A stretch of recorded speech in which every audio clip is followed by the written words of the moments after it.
Hi, I'm Mel from the NCW Addicts, and we are moving on to our third video of making the NCW according to the pattern with no variations or hacks added. Okay, so we are up to attaching the twist lock or turn lock. It's on page 3 of the pattern. So I am using, so what we've done, on your template you will have the marking for your twist lock, the center placement mark. So I've just put a dot there to mark that. There's all sorts of twist locks you can get, screw in ones or twist or prong ones. I'm using a screw in one today.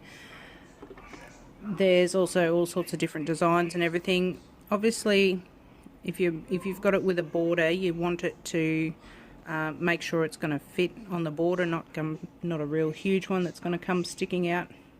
So about the small to medium ones are best for this. So you want to take the back part. This is the front whole section of the lock. So you've got your pretty one that goes on the front, and this one will go on the back, and they screw together. So it's best to take the back part that's got your screw holes in it, and you want to center that over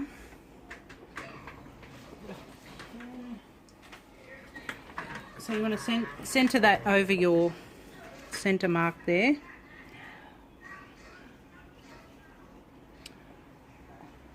I'm actually wondering, see, my lock's going to stick up over the border a little bit.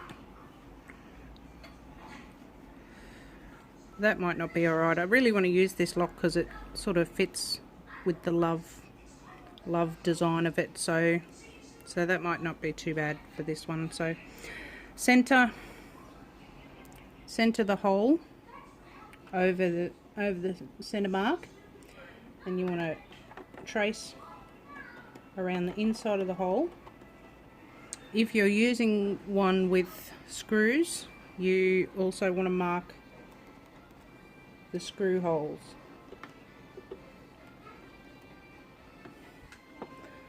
So you'll end up with something looking like that.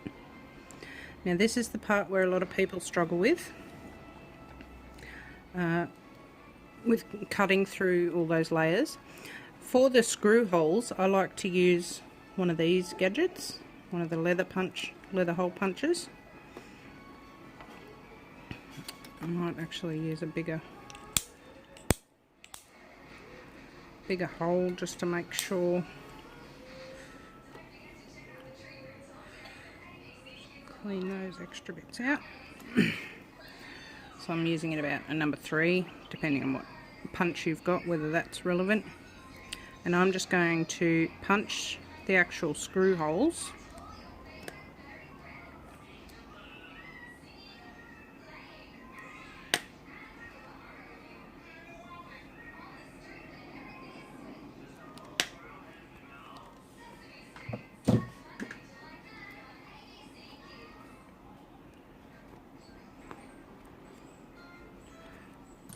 Poke those out.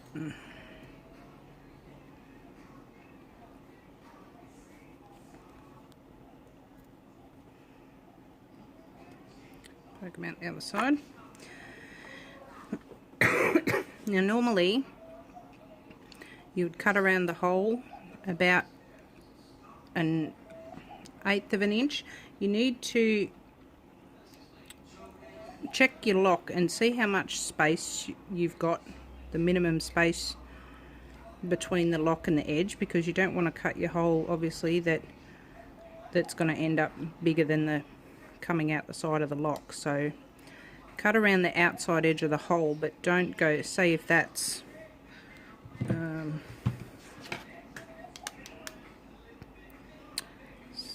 so my shortest part there is 1/4 of an inch.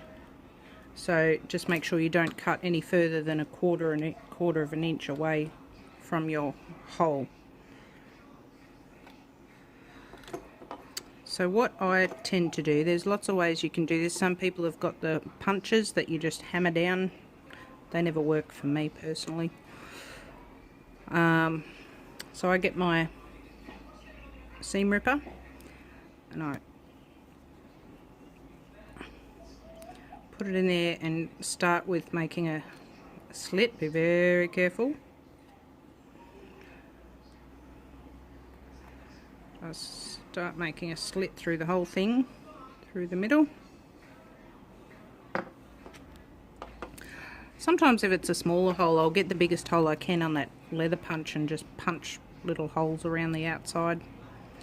But I find it best to don't try and cut the whole lot in one go. Just cut a couple of layers at a time.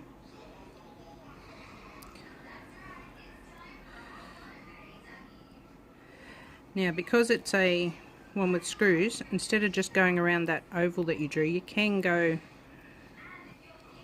around the edge of your screw holes as well.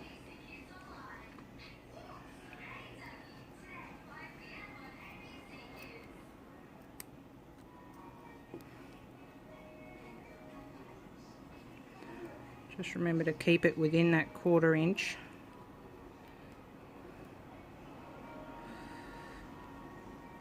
Outside your lines.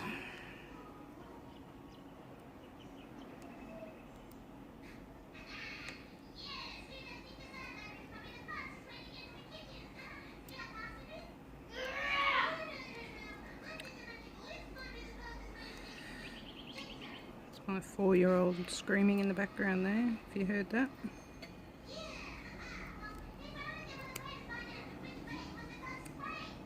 Okay, so you sort of cut through one layer. There's something happening. Yay for pause buttons when children come and interrupt. Okay, so as you've sewn one layer, then it's a bit easier to go through and sew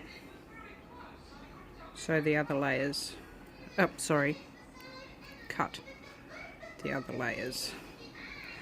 You'll end up with a bit of an ugly looking hole, but, well, not necessarily, but I am. But in theory,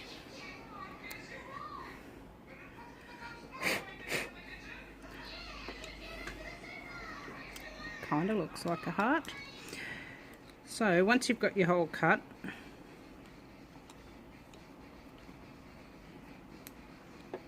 some sharp little scissors, you want to get your lock and just place it on there and turn it over. You can see from the back, usually you see I've got can afford to cut a little bit more, especially if you want your screw holes to show, so I can cut a little bit more around that top there, which I'm going to do.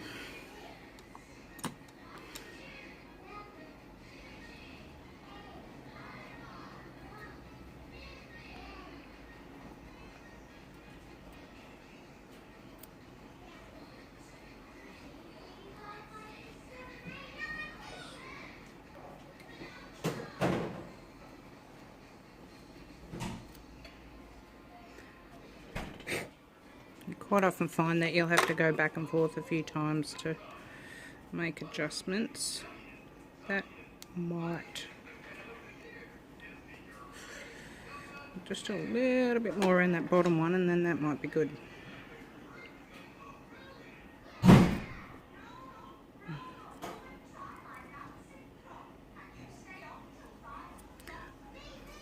That was my eldest. Okay, they come in and check whether I'm recording and then see that I am, so they stop. They don't talk, but then they walk off and slam a door. Joys. Okie doke. So,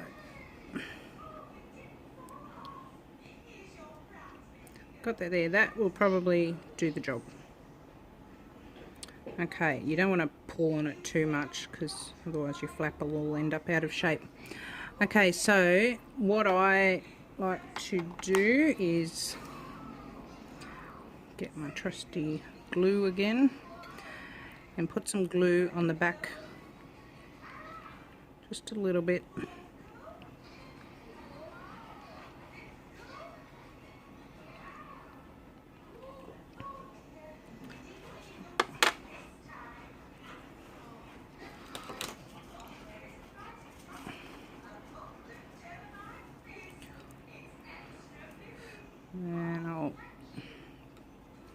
place my lock on the front, and I will turn it around to make sure it's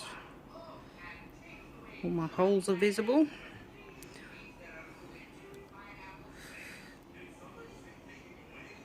Just hold that there for a few seconds.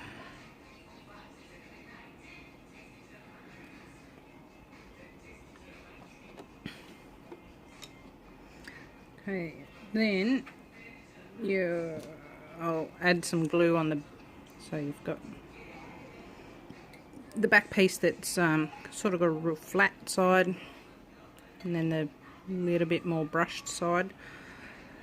So I'll put some glue on the flat side of that as well.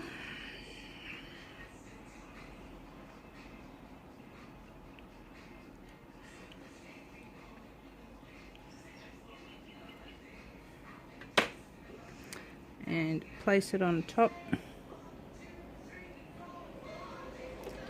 so that I can see my screw holes. Just got a tiny bit of threads poking there, so I'll just trim them away.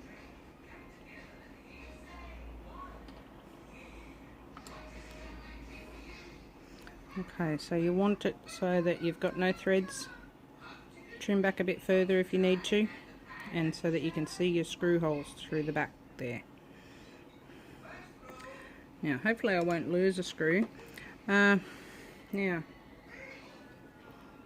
don't know if you can see, somewhere in my cutting I've lost a couple of stitches here, so I'm just going to dab a little bit of fray check on that. Hopefully that'll hold that down without falling apart. Okay, so get that in there. Sometimes you can add some glue into the screw holes as well, but I don't trust my glue to not end up messy, like making a mess, so I usually just trust that it's going to work. Now we get these tiny screws.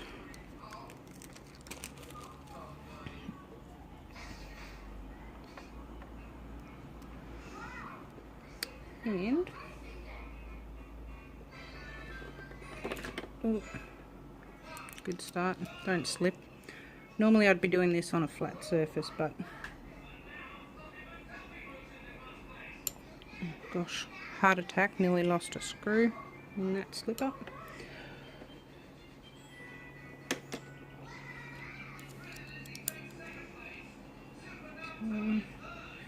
Just get them in there enough to hold them to start with. At least then you know your screws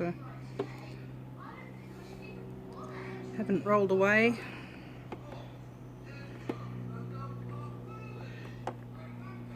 And then you can tighten them up.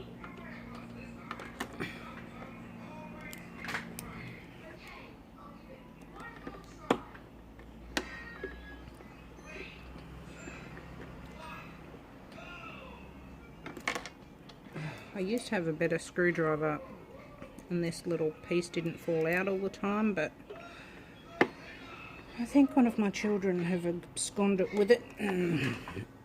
They haven't owned up to it yet, so I'm using this painful one right now.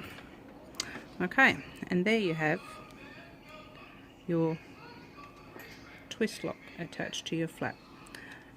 Now we can put the flap to the side and we'll move on to the body. Okay, hi, I'm Mel from the NCW Addicts. We are on to video 4 of constructing the NCW. We are up to page 3 down the bottom, where we're attaching the turn part of the lock to the exterior body. So just remember which side of your fabric, mine doesn't matter because it's non-directional, but if you need to know, remember this is the side that will be showing at the front of the wallet if you've got a particular part of the design that you want showing at the front. So you would have that on the side that you're doing this on. So I've got the template, but these should be marked on the pattern pieces as well. So I'm putting my template on here and marking the lock spot. Failing that, fold your body in half and mark a crease and mark 2.5 inches down to find this spot. Now we need to fuse some Peltex, fuse a piece of Peltex to that spot. Don't worry, I'm going to mark it again. I have a bad feeling that I actually have the double-sided fusible Peltex here, so just in case I'm going to use a Teflon sheet to fuse that down, and a bit of water. Oh, that's not too bad actually. A bit of water.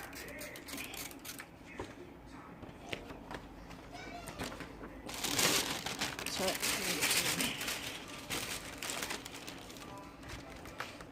shiny side of some baking paper will do the trick as well.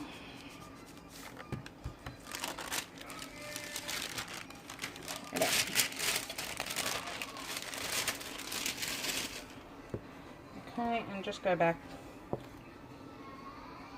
as long as it covers that hole, and mark your spot again. That's your center piece. Okay, so the parts of the lock, so we just did the hole on our flap, so this is the lock section, and it will come with the lock and a washer. That's usually, some of them have got several holes. You just line up the prongs with whichever holes match, but this one's good, it's only got the 2 that we need. So you place the plate over your mark, your center mark there, and we are going to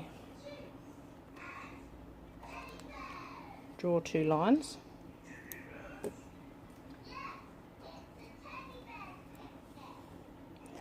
Then you're going to take your seam ripper. The tip that I did learn, I don't know how well it works with the Peltex, just to stick a pin at go in one hole and come out the top of the other one, like that. Then that will prevent, when you go to cut your slits,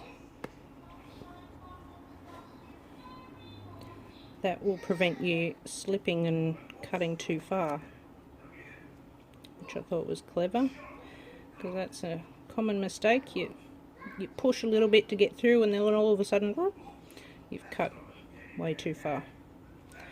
So just a couple of little slits.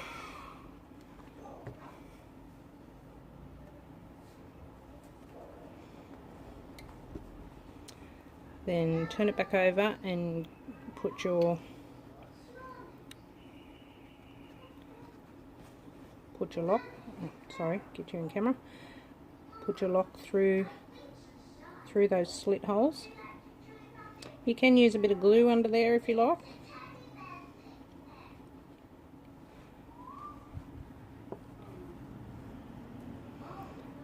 Okay, then you're going to grab your washer again and place that on top.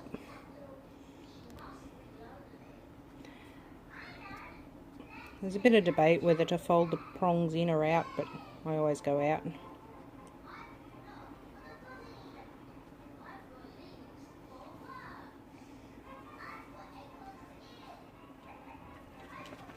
Now you also want to get an extra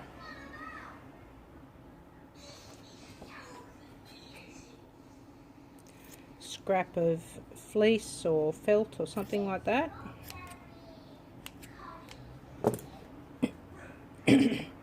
To put over the top there, just to protect the prongs from digging into your lining fabric. So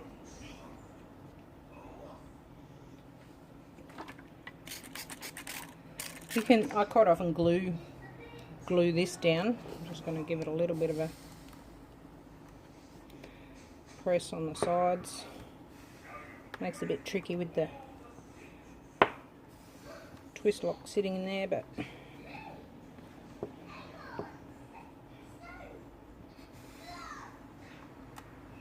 another thing some do, I usually do, but we're going by the pattern, so we're doing it this way for now, is to cut your slits but leave the lock out until right at the end. Then you don't have to have it bumping in your way while you're sewing. But it still works fine this way. Okay, now you've got, oh, sorry, bumping you.